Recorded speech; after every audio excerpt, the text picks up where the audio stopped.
Are you a theater kid? My guess is that if you clicked on this video and you saw the thumbnail and you saw the title, the answer to that is probably yes. Also, statistically, at least one of you has to be, because this is the internet. And we're quirky. Now, let's take that a step further. Do any of you like musical theater? Raise of hands if any of you know the Stephen Schwartz musical, Wicked. Spoiler alert for a musical released 20 years ago, but that musical was recently turned into a film. I don't know if any of you guys have seen it. You know, it was like a really small budget little indie film, some like unknown actors, small names in the business. It wasn't promoted much. In case you guys have been living under a rock, there has been a lot of discourse going on recently about the goings-on behind the filming of the show Wicked, like the relationship between the actors, specifically Ariana and Cynthia, and why they're always crying all the time, and are they okay, and do they need help? No, but like, seriously, do you guys need help? Blink twice if you need help. Needless to say, the internet has had a heyday since this film was released. And this video is not about that film at all.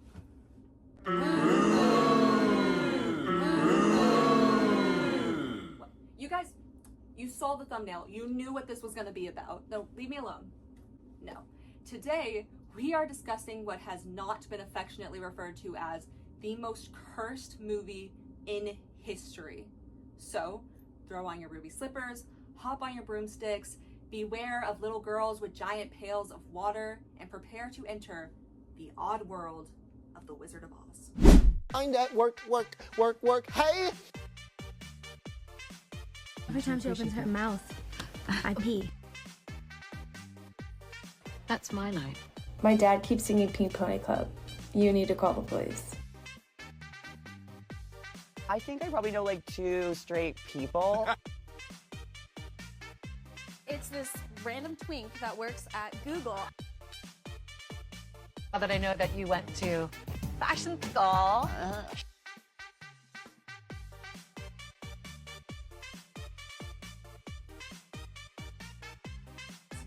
Hello and welcome to today's episode of Chronic Costuming. I'm your host, The Chronic Costumer. On this podcast, we discuss all things fashion and design and pop culture, as well as delving into ways to shop and design sustainably and ethically. If any of that is of interest to you, please hit subscribe, join our tiny little community, and never miss another episode. In 1939, the film The Wizard of Oz was released. If for some reason you are not familiar with that film, then what are you doing here? Why are you here? Go away, go, leave. The film follows the adventures of our protagonist, Dorothy, who gets whisked away by a tornado to a magical world called the Land of Oz. Unfortunately, upon arriving in this magical land, she ends up crushing the Wicked Witch of the East with her house. R.I.P. Nessa Rose. The good witch, Glinda, gives her the dead witch's shoes for some reason. In this ensues the wrath of the Wicked Witch of the West, who we later learn is the sister of the Wicked Witch of the East. You know, the person that Dorothy just crushed with her house. And she's, understandably upset with Dorothy because she wants those shoes. A truly ambitious request. The good witch, Glinda, informs Dorothy that the only way she can return home is with the help of the almighty Wizard of Oz, who is basically in this world, he's God. Literally. He is Oz God. On the way to meet the wizard, Dorothy meets 3 more friends. And those are the Cowardly Lion, the Scarecrow, and the Tin Man. All 4 of these characters have something that they want. Dorothy obviously wants to go home. The Lion wants courage, the Tin Man wants a heart, and the Scarecrow wants a brain. And they all believe that the wizard can give this to them. So they venture across the yellow brick road to the Emerald City in hopes of finding the wizard, all while avoiding numerous attacks from the Wicked Witch of the West. It's a story about friendship, perseverance, and finding your true home. Really wholesome, right? Yeah, no. Quick content warning for mentions of child SA, unsafe work environments, injuries specifically relating to burns and to fire. Watch at your own discretion. So my podcast revolves around costume design. So you might be asking yourself, what does this have to do with any of that? Well, surprisingly, a lot of the things that went wrong on set were indeed the fault of the costume and makeup design. And, you know, the whole team. But, shut up, I want to talk about this movie. This video, I'll be going down a list of characters and briefly touching on just what happened to their actors behind the scenes, starting with the charismatic Friends of Dorothy. Bonus points if you got that reference. Now, before I begin, to be just at least a little bit fair, this film was produced in 1939, a time when actors' health and safety was valued about as much as the wizard valued integrity, which is to say not at all. It was really common for actors to perform their own stunts and to even be injured on set. It wasn't considered a big deal. Oh, you lost your leg? Walk it off. If lizards can grow their limbs back, so can you. So while what I'm talking about might sound appalling, because it is, please just bear in mind the context of which this was filmed. Putting your actors' lives at risk really was just the norm back then. Heh. Boy, I'm so glad that things are so different now. So during the production, something called Technicolor was being used.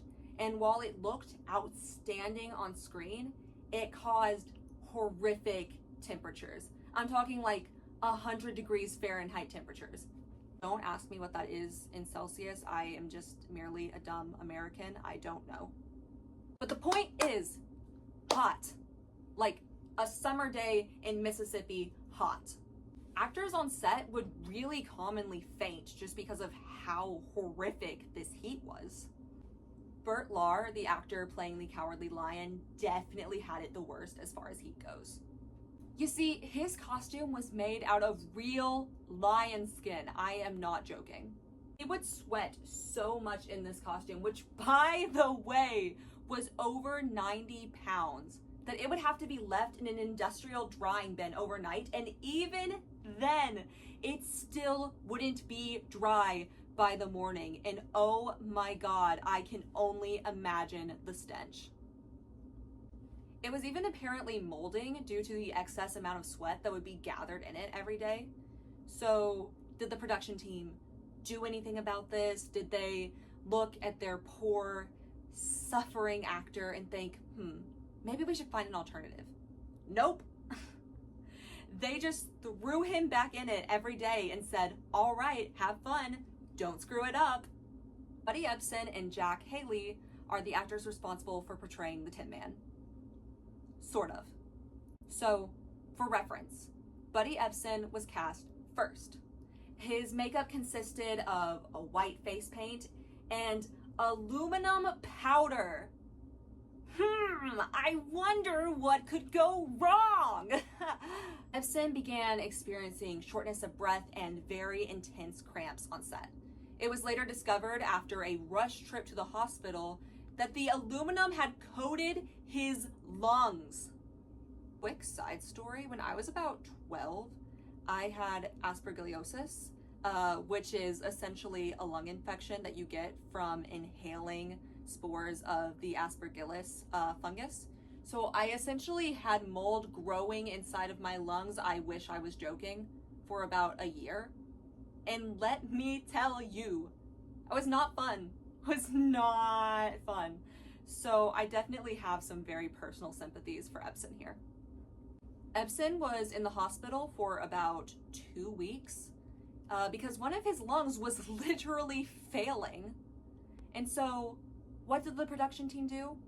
Well, being the kind, considerate, compassionate, supportive team that they were, they replaced him with Jack Haley. They replaced him with Jack Haley. They for real just said, oh, sorry, buddy, that sucks for you. Bye. When casting Jack Haley, they swapped from using aluminum dust to using an aluminum paste. Which was obviously so much better. Predictably, the paste was just as bad as the powder had been, which led to Haley developing multiple severe eye infections while on set, and even needing to have surgery because of them. And it gets worse. So I don't know how long it's been since you guys have watched the film, but there is a scene in the film where the Tin Man is supposed to be crying.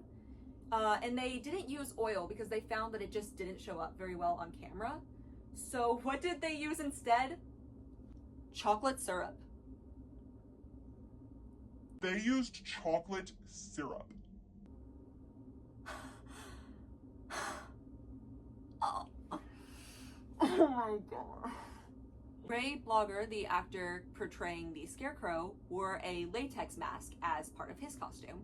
And I'm sure that you are all thinking, oh, thank God, finally, that must be so much safer. Yeah, you would think. You would think that, wouldn't you? This mask had to be glued onto his face, and he would wear it for about 16 plus hours at a time. And then taking it off, that would take about a full hour just to remove the full thing at the end of every day. And let's not forget, they're working in 100 degrees. This mask even ended up leaving permanent scars on the actor's face, and while most of them did heal, there were still small ones around his mouth and his chin that never fully went away, even decades after filming. So just imagine how uncomfortable that had to have been to have left scars till the day of his death. Guys, guess what? Guess what? It gets worse. Blogger's suit was stuffed with asbestos. Asbestos.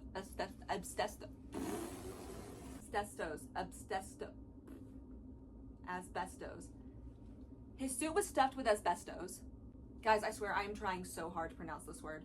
Asbestos, you know, the fiber commonly associated with causing, what was it again? Cancer. Yeah. They stuffed his suit with that. This was done because the actor had multiple scenes, including fire, and they obviously wanted to make his costume as flame resistant as possible. Can't have actors being burned on set. Right? Right? Moving on to the Wicked Witch of the West. Margaret Hamilton was the actress portraying the witch. Every morning she would put on her makeup. It would go over her face and on her hands. And as you guessed, this makeup was also, what? Extremely toxic. It was so toxic, in fact, that she could not eat after the makeup had been applied, which meant that she would go full days working with no food. And that was the least of her problems. Okay, now who here remembers the iconic scene where the witch makes her little exit from Munchkinland? You know, the exit where she's engulfed in flames. I'm sure you see where this is going. Yep, the fire cued too early and she caught on fire. She caught on fire! I'm clapping because I'm just so heated about it. Heated. Oh my god. The skin on her hands and her wrist was melting off. Now bear in mind, she's still wearing toxic paint on her hands. She's still wearing toxic paint on her wrist. It had to be removed as quickly as possible because just imagine how toxic it must have been to open wounds. So how did they remove this?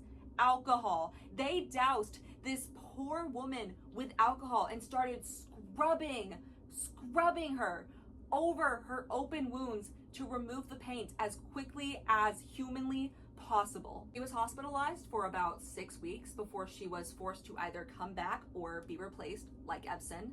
The paint on her hands was thankfully swapped to gloves instead by the producers. How very generous of them.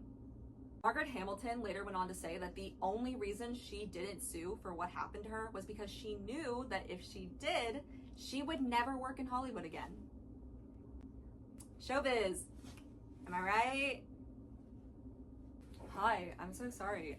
My phone showed me that I actually was out of storage, so I just had to delete like 3,000 things off my phone. That's not a hyperbole. I actually did delete 3,000 things off of my phone. Where was I? Right. Okay. And now we move on to our protagonist, Dorothy.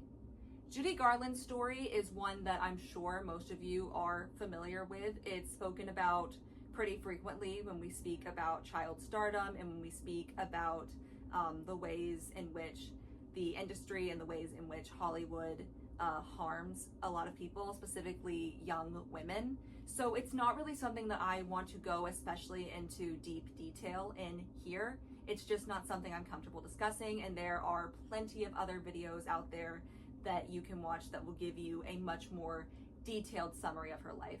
But to very briefly cover it, Judy Garland was forced into a plethora of dangerous circumstances in order to appear younger for this film. Now, bear in mind that she was only about 16 at the time, but this was a role written for an 8-year-old girl. And originally it was actually meant to go to Shirley Temple, but they just felt that Judy Garland had a stronger presence as far as her voice went, and this was a very musical role. So the first thing that they did in order to try and make her appear younger was hiding her curves. They put her in a very tight-laced corset. I say corset with very strong quotation marks because it was more of a corset-esque contraption that would sort of cover from here to here. The idea was that it would flatten her out, and it was actually made of iron. And even then, the producer still didn't feel that it did enough to make her look more youthful. So they then placed her on one of what would be many very constrictive diets, where she was limited to eating exclusively chicken soup, black coffee, and over 80 cigarettes a day while filming. She was also given appetite suppressors as well. And on top of this, she was mistreated by her co-stars and allegedly groomed by men on set. I say allegedly because legally that was never confirmed, but I do want to just say right here that I fully believe that it did happen. Even after wrapping up this film, her experience in the industry and in Hollywood still was not ideal. She was mistreated so often by so many men in the industry. And like I said before, it's not something I want to go into too much detail about, but just know that her experiences were genuinely heartbreaking, and it's not something I would wish on anybody. So to conclude, the set and the production of this film was A death trap. It was a death trap. There are no ifs and or buts about it. It was horrendous, awful. And genuinely, the only question that I have after going in detail about all of this is, has the industry improved? And I would like to say yes, but that really isn't saying much considering how outlandishly low the bar was set. And even with the improvements that we have made, it is still not nearly enough. Actors are still placed very commonly in dangerous workplaces. They are still harassed and mistreated by people on set. They are still forced to work in extremely unhealthy conditions, and it's not okay, and it never has been okay. Harassment and endangerment is still extremely common in this industry, and it is not going to stop unless we speak up more about it. Originally, I did want to go into a few more stories relating to costumes with this film that were a bit less grim.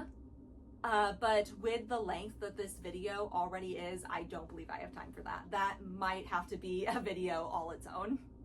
But in the meantime, I would like to hear from you. How do you feel about all of this? Please feel free to start a discussion in the comments below. And if you haven't already, please subscribe to this podcast so that you never miss another episode. I upload every Friday, hopefully at 1 o'clock, though this will absolutely not be uploaded at 1 o'clock because I started filming at 12 and it's already 1:45 and I haven't even begun editing yet. Editing Costumer here. It is now, I think, 2:30 on Saturday and I'm still editing. But I post on YouTube and I post on TikTok. This is all I have for you for now. This has been Chronic Costuming. I'm your host, The Chronic Costumer, and that is just my opinion for the day. Bye. Was that cringe? Did that sound cringe?